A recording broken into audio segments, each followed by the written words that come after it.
Thank you, Senator Coons. And I'd like to go back briefly to Mr. Mayor. In your written testimony, you said that the science behind climate change and its effect on minority communities, quote, should not be up for debate.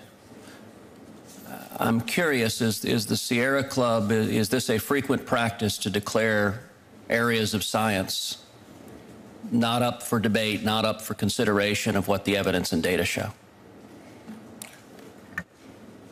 If you are relying on the evidence and data, you know, the science, the preponderance of the evidence are there.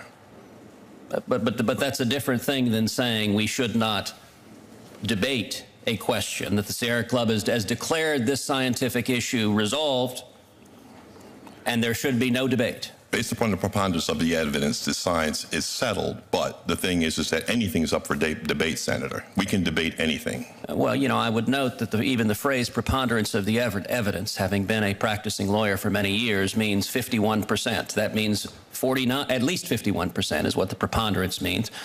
You know, I would ask, for example, if you want to end debate, you don't want to address the facts, how do you address the fact that in the last 18 years, the satellite data show no demonstrable warming whatsoever? Sir, I would rely upon the Union of Concerned Scientists, and I would rely upon the evidence, and again, from our own NOAA officials. The data are there.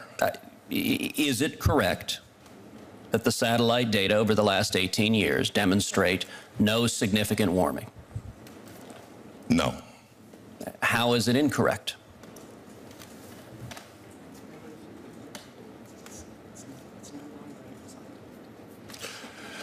Based upon our experts, it's been refuted long ago, and there's it's not up for scientific debate.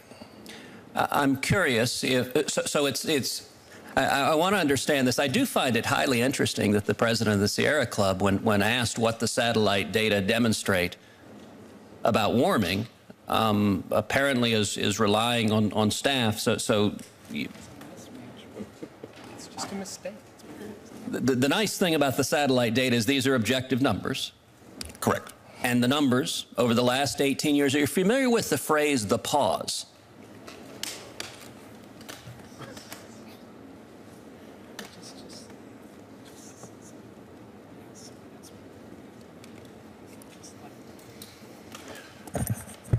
The answer is yes, and essentially we rest on our position. And to what you said, you are familiar with the pause, so to what does the phrase the pause refer?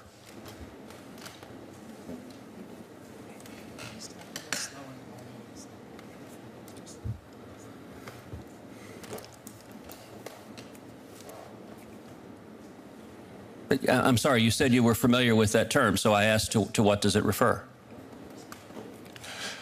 Essentially, it's the slowing in global warming during the 40s, sir. During the 40s? Is it not the term that global warming alarmists have used to explain the inconvenient truth, to use a phrase popularized by former Vice President Al Gore, that the satellite data over the last 18 years demonstrate no significant warming whatsoever? Global warming alarmists call that the pause because the computer models say there should be dramatic warming, and yet the actual satellites taking the measurement don't show any significant warming. But, Senator, 97% of the scientists concur and agree that there is global warming and anthropogenic impact with regards to global. The problem with that statistic that gets cited a lot is it's based on one bogus study. And indeed, your response, I would point that your response is quite striking. I asked about the science and the evidence, the actual data. We have satellites. They're measuring temperature. That should be relevant. And your answer was, pay no attention to your lying eyes and the numbers that the satellites show. Instead, listen to the scientists who are receiving massive grants who tell us, do not debate the science.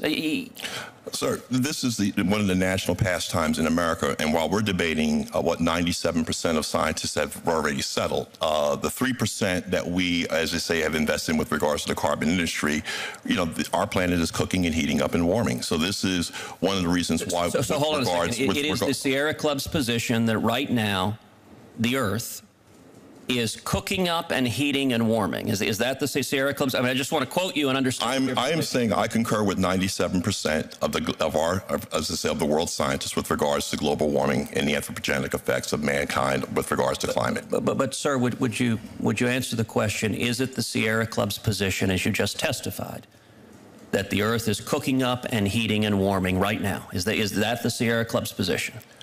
Global temperatures are on the rise, sir.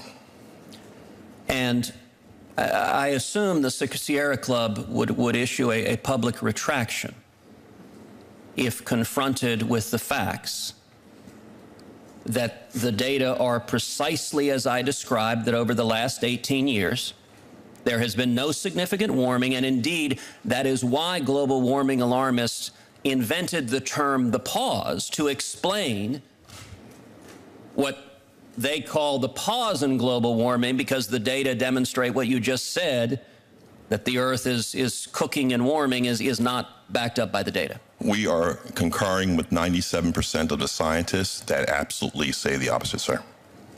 So if the data are contrary to your testimony, would the Sierra Club issue a retraction? Sir, we concur with the 97% scientific consensus with regards to global warming.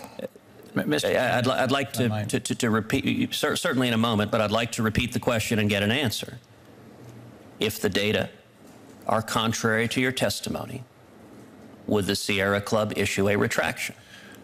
We concur with 97% of the scientists that believe that the anthropogenic impacts of mankind with regards to global warming are true. So does that mean you're not willing to answer the question?